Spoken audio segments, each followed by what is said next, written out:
इस वक्त मैं मौजूद हूँ यहाँ पर जो कि लाहौर और सियालकोट मोटर वे बनाई गई है, जिसकी जो यहाँ पर सबसे बड़ा जो मामला पेश आया वो ये है कि परसों रात को यहाँ पे खातून जो कि अकेली सफ़र कर रही थी, लाहौर से गुजरांवाला जा रही थी।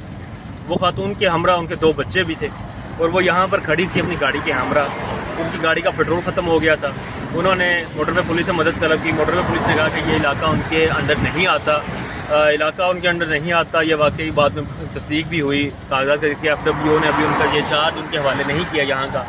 और उन्होंने अपने अजीज़ों को फ़ोन किया कि उन्हें पेट्रोल चाहिए। उनके अजीज़ जो हैं वो गुजरांवाला चले, लेकिन इस दौरान यहाँ पर जब गाड़ी खड़ी थी तो 2 लोग यहाँ पर आए हैं और उन्होंने यहाँ पर आकर उस खातून को ज़बरदस्ती बच्चों के हमरा उतारा है। और ये पीछे वो जंगल, मैं आपको दिखा सकूँ, ये वो जंगल है और वो रास्ता भी नज़र आ रहा है जहाँ पे वो पिलर मौजूद हैं, जहाँ से वो इस खातून को लेकर गए हैं और वहाँ पर जाकर उसको ज़्यादती का निशाना बनाया है। ज़्यादती का निशाना उस खातून को उनके बच्चों के सामने बनाया गया। इंतहाई दिलखराश वाक़या। बच्चों के जहन पे क्या असर पड़ा होगा, हमारी जो वालदा है उसके साथ किस तरह बुरे तरीके से ये दरिंदे पेश आ रहे हैं। और वो दोनों जो है वो अपने इस गंदे फेल करने के बाद जो है वो जो भेड़िए थे वो भाग गए और उनके जो हुलिये बताए जा रहे हैं और उसके मुताबिक कि वो यहाँ पर कोई मजदूर टाइप के लोग हैं और वो जराइम पेशा भी लगते हैं। 30 से 35 साल उनकी उम्र है और उन्होंने बच्चों को गन पॉइंट पर रख कर उन खातून के साथ ज्यादती की, उनके पैसे लूट किए, उनके जेवरात लूट किए। लेकिन सबसे बड़ा मसला तो यही है कि नकदी जाए, माल जाए, लेकिन ये इज्जत ना लुटे।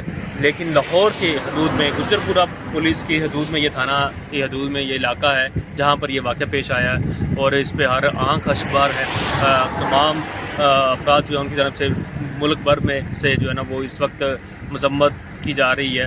और ये इस वाक़े के बाद जो है वो इस वक्त पूरे जो शहर है वहाँ पर जो है वो एहतजाज का सिलसिला भी शुरू होने वाला है। मुख्तलिफ तंजीमों ने एहतजाज की कॉल दी है और पुलिस की जानिब से ये कहा जा रहा है कि तकरीबन 20 से ज़ायद अफराद को हिरासत में लिया जा चुका है और इन लोगों को उनके जो DNA हैं वो भी हासिल कर लिए हैं और इनकी रिपोर्ट आने का इंतजार किया जा रहा है। इसी तरह जो खातून है उनकी मेडिकल रिपोर्ट आ गई है और उसके मुताबिक जो है वो अब लाएअमल जो है वो किया जाएगा और खातून के इस साथ को ग्राउंड फेल करने वाले उनको जल्द गिरफ्तार कर लिया जाएगा। इस हवाले से जब हमारी बात हुई थी IG साहब से और इनाम गनी साहब जो नए IG पंजाब हमसे, तो उन्होंने कहा था कि वो जल्द इस हवाले से ब्रेक थ्रू करेंगे कि बहुत जल्द उनको हमने गिरफ्तार कर लिया है और गिरफ्तारी के बाद जो है वो उनको करारवा की सज़ा मिलनी चाहिए। जिस तरह पूरे सोशल मीडिया पर लोगों का यही कहना है कि उनको जो है वो सरेआम लटका देना चाहिए ताकि ऐसा वाक़या दोबारा पेश ना आए। क्योंकि ज़ैनब वाक़या पेश आया, उसके बाद कई बच्चों के साथ बदफेली का वाक़या पेश आया, ख़वातीन के साथ गैंगरेप का वाक़या पेश आता है। तो ये एक बड़ा